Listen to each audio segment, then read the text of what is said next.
It's 3 a.m. The room is dark, the house is silent, and your brain is suddenly completely awake. You didn't plan this. You weren't having a nightmare. You just woke up again. And now you're lying there, watching the ceiling, calculating how many hours of sleep you have left if you fall back asleep right now. Doing the math that never helps. Feeling like your body is betraying you. It isn't. For 300,000 years, your ancestors woke up at midnight. Not by accident, not because they were broken, because the night required it. What you experience at 3 a.m. is not insomnia. It is a memory. The oldest memory your species has. Before the light bulb, before gas lamps, before candles became affordable, human beings slept in two distinct phases. Historians call it biphasic sleep. The first sleep began at nightfall, roughly 8 or 9 p.m., and lasted 4 hours. Then came a period of wakefulness lasting 1 to 2 hours, and then the second sleep, carrying them through to dawn. This was not a disorder.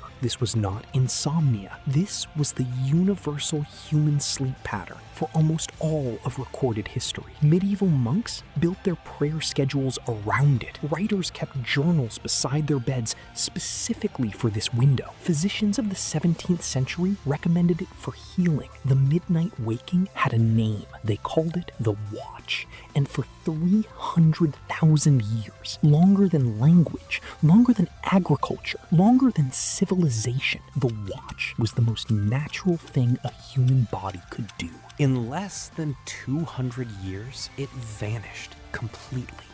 Not because human biology changed, because Thomas Edison turned on a light. In 1992, psychiatrist Thomas Ware ran an experiment that changed everything we thought we knew about sleep.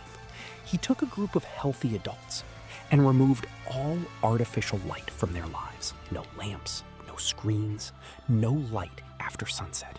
Just 14 hours of natural darkness every day. Within 4 weeks, every single participant had spontaneously returned to biphasic sleep. First sleep, the watch, second sleep. Without being told, without being trained, their bodies simply remembered. This is because your sleep is not controlled by habit. It is controlled by your circadian clock, a biological timing system housed in a region of your brain called the suprachiasmatic nucleus.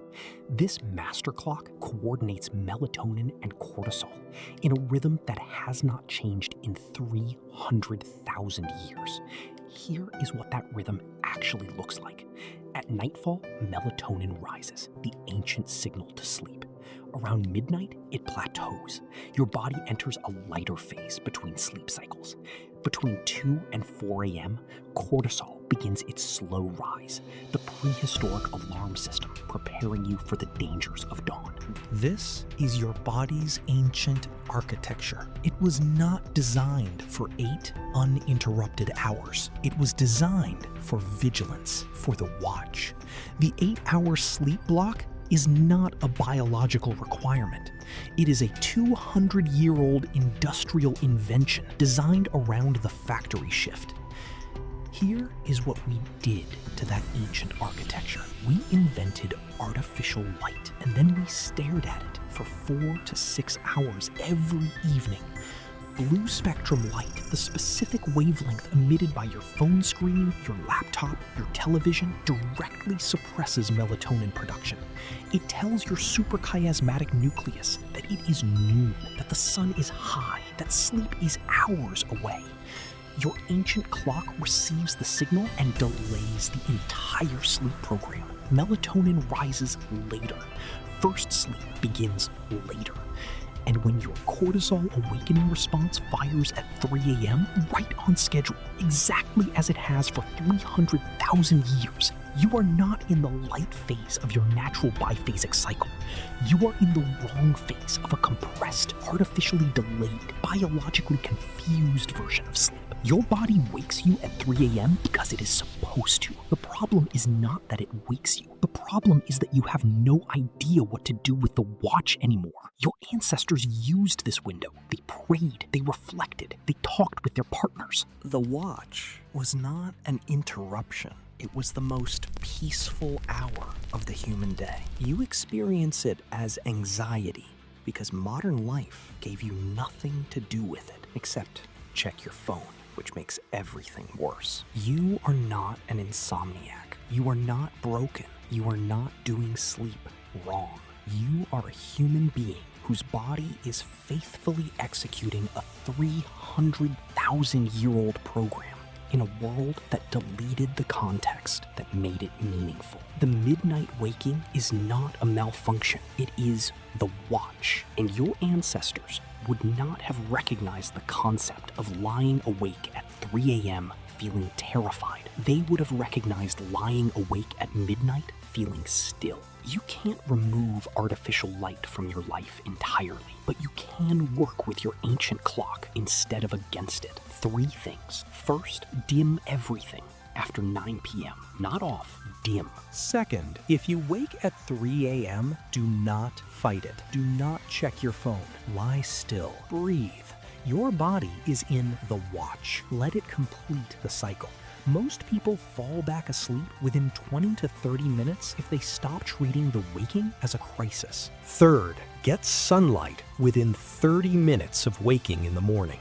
Bright, natural light in the first hour of the day anchors your circadian clock and pushes your entire sleep architecture, including the watch, into alignment with the natural light-dark cycle your biology was built for.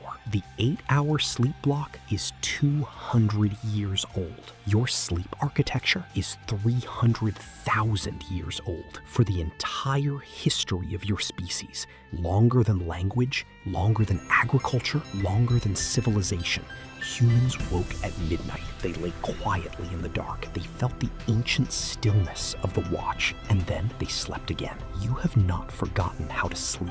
You have forgotten what the night was for. Subscribe to Primal Modern. Every Tuesday, Thursday, and Saturday, we decode one more piece of the ancient software still running inside you, because your body is not broken. It is just remembering.